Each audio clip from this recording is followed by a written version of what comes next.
So Google just released a new model in their open lineup, and they are finally rectifying a massive gap in their sizing. If you look at the Gemma 4 family, you have the incredibly small 2 billion and 4 billion parameter sizes at the bottom, and then it immediately jumps all the way to their giant 26 billion and 31 billion parameter models. That left a massive gaping void right in the middle for anyone wanting a truly capable model that can run locally on consumer grade hardware that doesn't cost thousands of dollars. But the sizing gap wasn't the only weird discrepancy. There was also a bizarre feature gap. For some reason, the tiny 2 billion and 4 billion models came out with native audio support, but if you stepped up to the 26 billion or 31 billion models, you completely lost the ability to feed them audio. You were stuck with just text and images, which means if you wanted a competent, intelligent model with audio, you were completely out of luck. Gemma 4 12B fixes both of these issues at once. Not only does it bridge the hardware gap, but it stands as the first medium-sized model in the family to natively ingest audio. And they didn't just release a generic scaled-down version of their larger models to do this. Instead, they used a medium-sized footprint to tackle the one problem that makes local multimodal setups a complete headache, the committee issue. Typically, if you want your local model to see an image or listen to a voice, your computer isn't just running one model. You are hosting an entire panel of massive frozen translation networks that devour your RAM and massively increase preprocessing times. But Gemma 412B changes the game by utilizing a dense encoder-free architecture.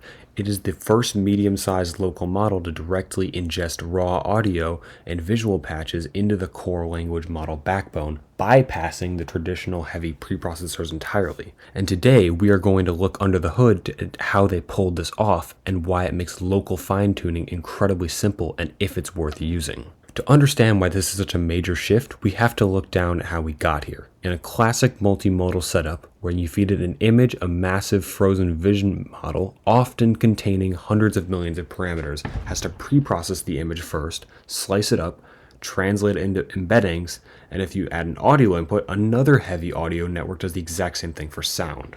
Only after these separate interpreters have done their job do these translated signals finally get projected into the main language model.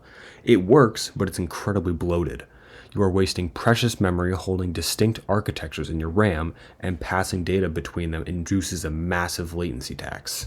Gemma 412B essentially looks at this committee and fires almost all of them. Instead of routing inputs through massive preprocessors, it uses direct projection. If you look at the architecture comparison, the traditional pipeline used in the 2 billion and 4 billion parameter models requires a 550 million parameter vision projector and a 305 million parameter audio projector just to get started.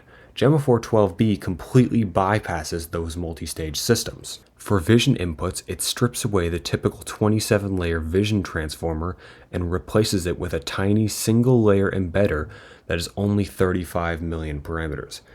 It takes patches of the image, the same as how a normal vision encoder does. The only difference is that it uses a single linear layer and projects them directly into the context of Gemma.